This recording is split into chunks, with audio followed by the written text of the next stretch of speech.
Hey everyone, I'm Chris with a K and welcome back to the channel. Today, we're celebrating the incredible life and achievements of a man whose courage and vision shaped history, Bayard Rustin. On this day, September 6, 1963, he appeared on the cover of Life magazine alongside A. Philip Randolph as the mastermind organizers of the March on Washington. So let's dive into the life of this unsung gay hero of the civil rights movement. This week in queer history, stories told with love and glee. Bayard Rustin was born on March 17, 1912 in Westchester, Pennsylvania. Raised by his grandparents, Rustin grew up in a Quaker household where values of nonviolence and equality were central. This upbringing would later influence his approach to civil rights activism. Rustin was not only a committed activist from a very young age, but also a gifted singer and student. He attended Wilberforce University and Cheyney State Teachers College, where he began to develop his political and social beliefs, particularly around issues of racial justice and pacifism. In the 1940s, Rustin joined the Fellowship of Reconciliation and became an active member of the Congress of Racial Equality, where he began to practice nonviolent resistance. His commitment to nonviolence was tested during the Journey of Reconciliation in 1947, a precursor to the Freedom Rides, where he was arrested for refusing to sit at the back of a segregated bus. Rustin's activism didn't stop there. He was a close advisor to Dr. Martin Luther King Jr., helping to shape King's philosophy of nonviolence. However, Rustin's open homosexuality was controversial even within the civil rights movement, causing tension and at times forcing him into the background. But Rustin's most famous contribution came in 1963 when he organized the March on Washington for Jobs and Freedom.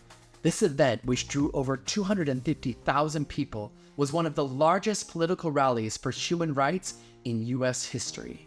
Hey there! If Bayard Rustin's story is inspiring you as much as it inspires me, please support the channel by giving a thumbs up, subscribing, and sharing it with your friends. It helps spread the word about these amazing moments in queer history. Now, let's dive back into the incredible life of Bayard Rustin and his lasting impact on our world.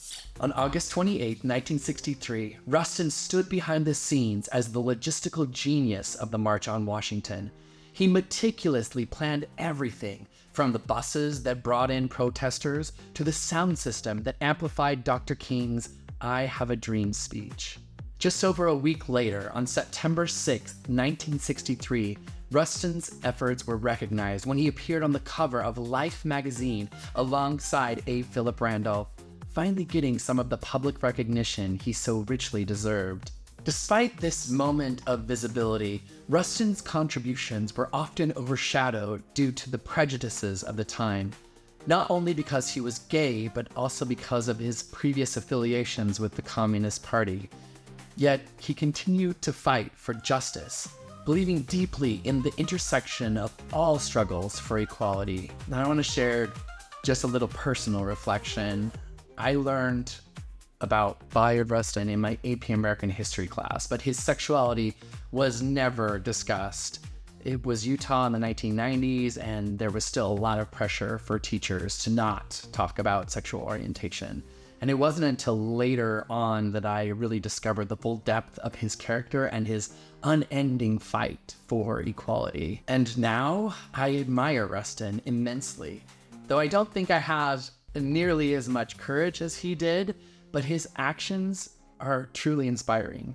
His understanding of the power of organizations coming together, of people acting on behalf of those less privileged, it's become a beacon of courage in my own journey. In his later years, Rustin continued to advocate for social justice, including LGBTQ rights.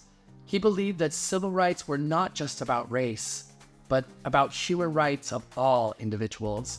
He remained a vocal advocate for equality until his death in 1987. Today, Rustin's legacy lives on in every act of resistance and every fight for equality.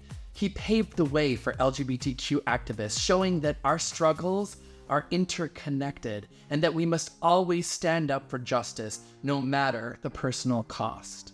Rustin taught us that we must be both strong and kind, both firm and compassionate, and that love is at the center of all true resistance.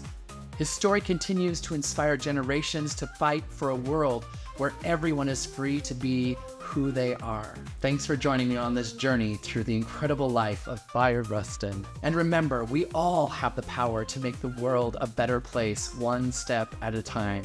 Stay strong, stay proud, and keep making history.